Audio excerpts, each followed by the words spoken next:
Hey guys, welcome back. In this lecture, we'll be talking about a special tool called pip. Pip is actually the backbone of Python for managing all the packages in our system. So pip is a package management system used to install and manage software packages within the Python.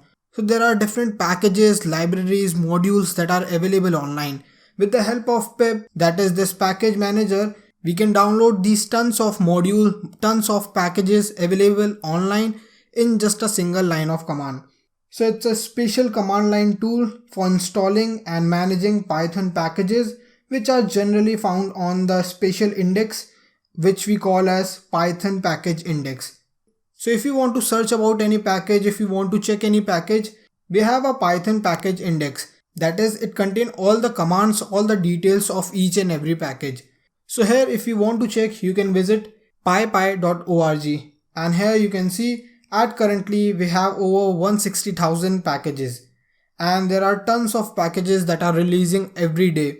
So if you want to search any package, you can directly come on Python package index and you will get all the list of packages. Here you will also see new projects, new release, different type of packages that are coming up with Python. And here are some trending projects that people are using right now. So you can see these are the packages. Some can be of implementation of Fibonacci heap. So these package contains lot of files. This package contains functionality to do a certain task. If I open this one for a while, you will get description, release history and all the other things, even the GitHub statistics. And you can see it was released just 7 minutes ago. So here I am taking an example only. Now let us go back to our command line since pip is a command line tool. So pip will automatically install in your system. Remember, while installing our Python, we had an option of pip to be included with our download. So yes, pip is already installed in your system. To check and confirm, all you have to do is give a command pip -- version. And here you will get a confirmation of pip version and also it will tell the supported Python version which is 3.7 and current pip version is 10.0.1. The next thing is, if you want any help regarding pip, all you have to do is use pip -- and then help. Now here you will get two types of result.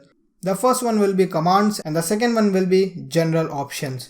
So these are the commands which we will be using. So commands to install any package, commands to uninstall any package, to get a list of package, to show information about packages, to search packages, to get help about packages. So these are some important commands.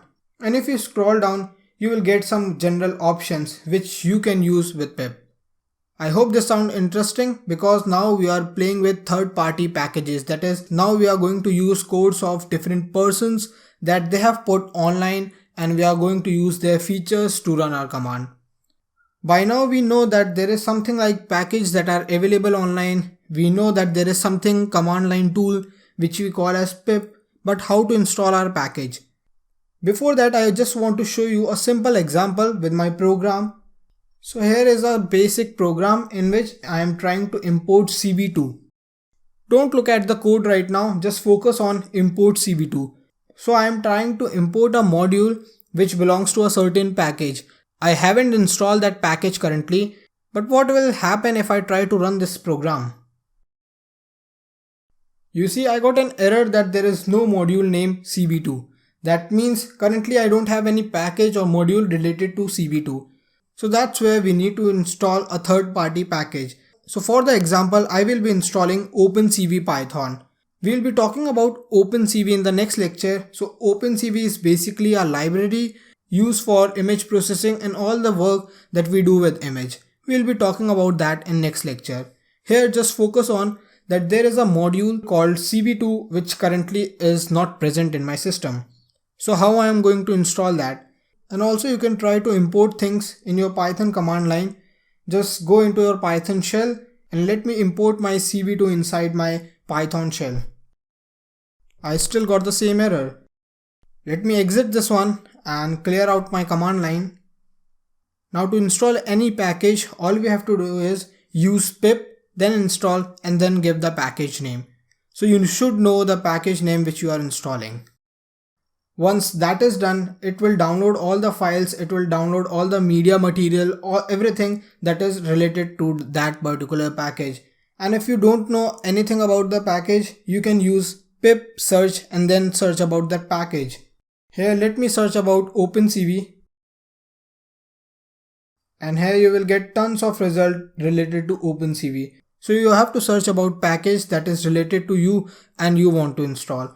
So this was my package OpenCV-Python, and now I'm also getting an indication that I have already installed. But you have to see that there are tons of OpenCV packages.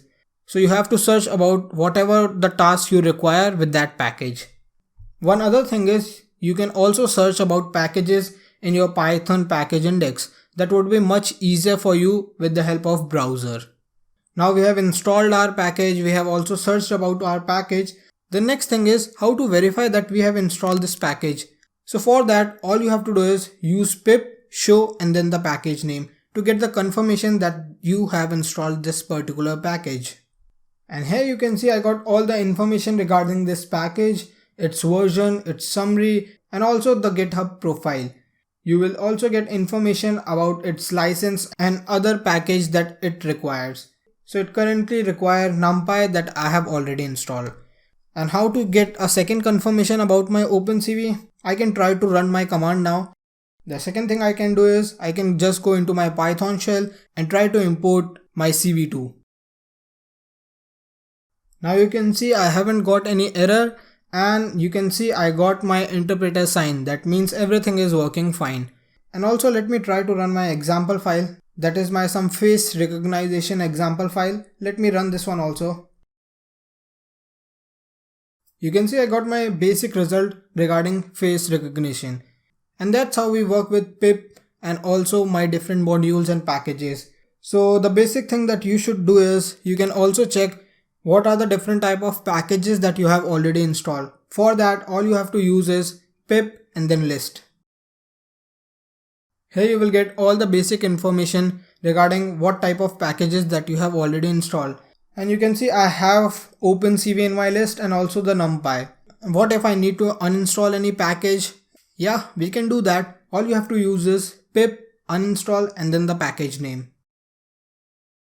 And it will ask for a second confirmation. Just give the confirmation and that's done. So now our OpenCV Python package is uninstalled. How to get a confirmation? Just check out the list.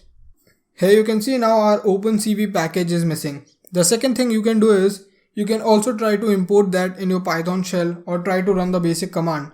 Let me try to import that into my Python shell. All I have to do is use my import and then CV2. And here you can see I am just getting error again since I have uninstalled my OpenCV module. So that's how we work with pip. It's a strong command line tool and it is really important because now you are going to install different third-party packages. For each and every project you might need some third-party packages. With web development you might need Django, you might need Flask, you might need to work with REST API. With JSON you might need some APIs. So you have to import different type of packages. Now the last important thing that I want to talk about before ending this lecture. Python is a strong language because of its community and the development the community is doing. So they are doing development with the help of developing ecosystem, developing packages, developing module, and these modules are available for free to install and work on it. I hope this lecture was helpful. In the next lecture, let us talk about something related to OpenCV, some different packages, or maybe try out some example with face recognition. So that's all for this lecture. See you in the next one.